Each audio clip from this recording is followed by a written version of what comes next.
I just wanted to make a quick video about parental alienation, specifically for people who are parents who are being alienated from their children, whether they're young children or adult children. I was a victim of parental alienation for 20 years before I figured it out. In looking online, I wasn't really able to find a lot of information or first-hand accounts from children who've been alienated from their parent.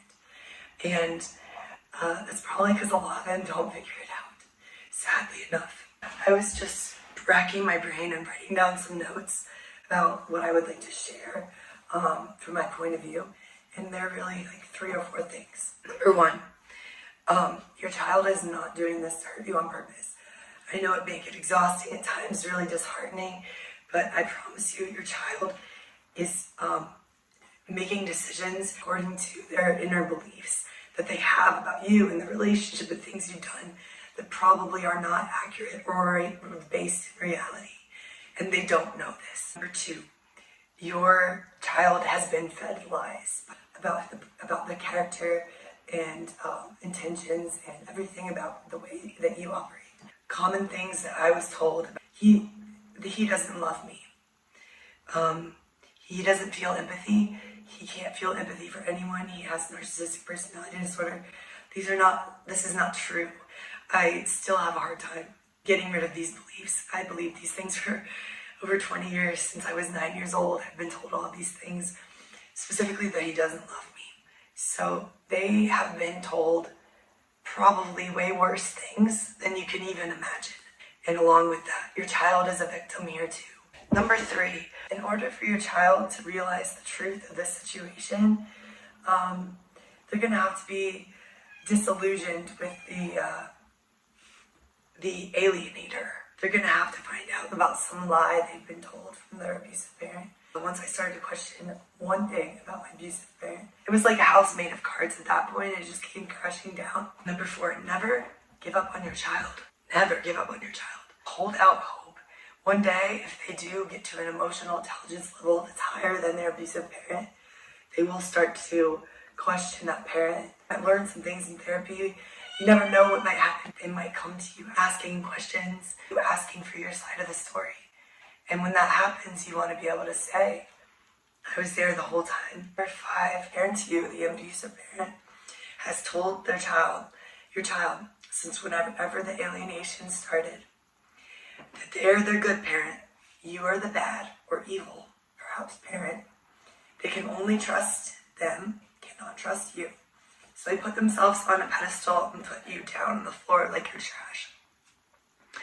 And any small thing they will blow out of proportion and use as evidence of your poor character.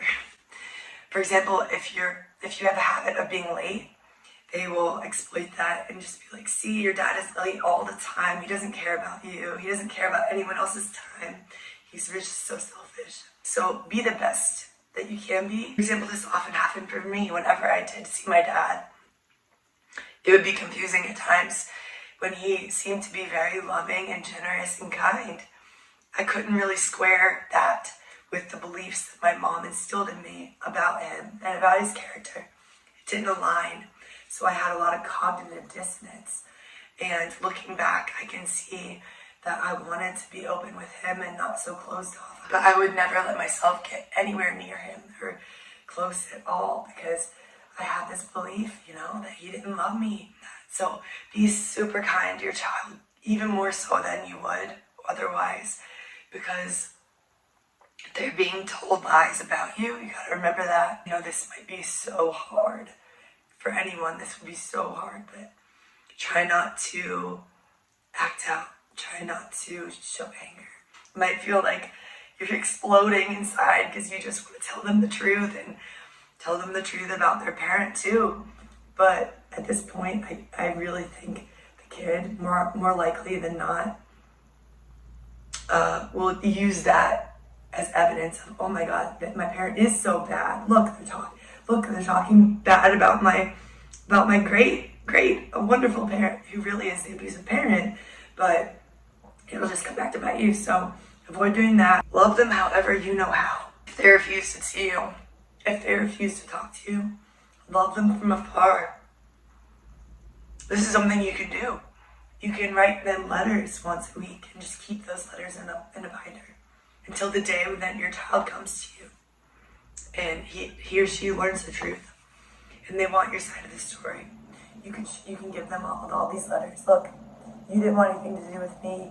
You blocked my number. You refused to talk to me. I love the heck out of you.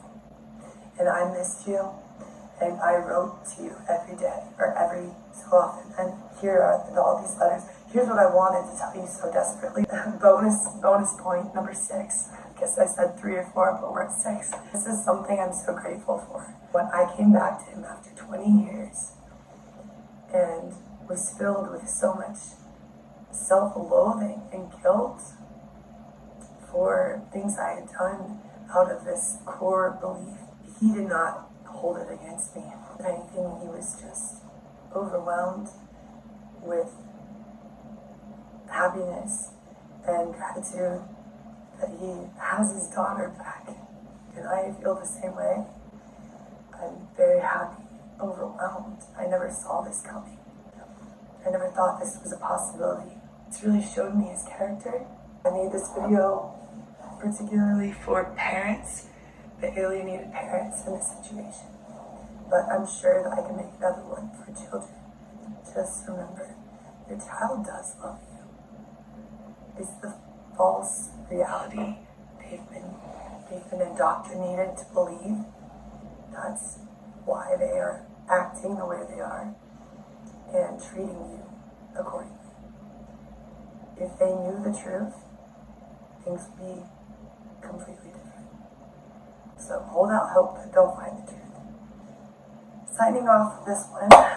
Hope you learned something, or hope this was helpful for someone out there. Stay strong. Believe in your children. Don't underestimate them. They're gonna figure this out.